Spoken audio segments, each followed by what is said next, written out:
Hi, I'm Bob Hunt, Superintendent of Upper Arlington Schools.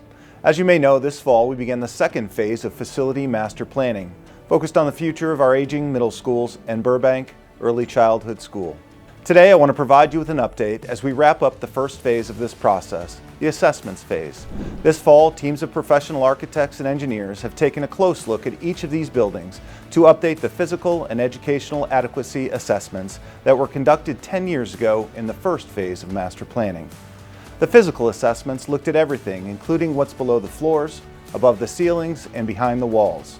While they found our buildings to be very well maintained over the years, they emphasized that many aspects of these buildings are simply at the end of their useful life. Based on the list of identified issues, the cost of simply repairing all three buildings was estimated at $103.7 million. Again, that is only to maintain and repair these buildings to keep them functioning for the next 20 to 25 years. One big factor in this cost estimate is the demand on the construction industry right now in Central Ohio. Construction costs have increased dramatically in recent years. Specifically in our area, several large projects have increased demand for labor and depleted supplies.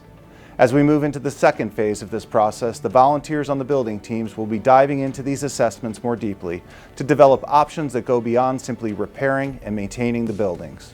Coming up, we will have even more opportunities for you to get involved in this process. You can join us for building tours to learn more about the current state of these spaces.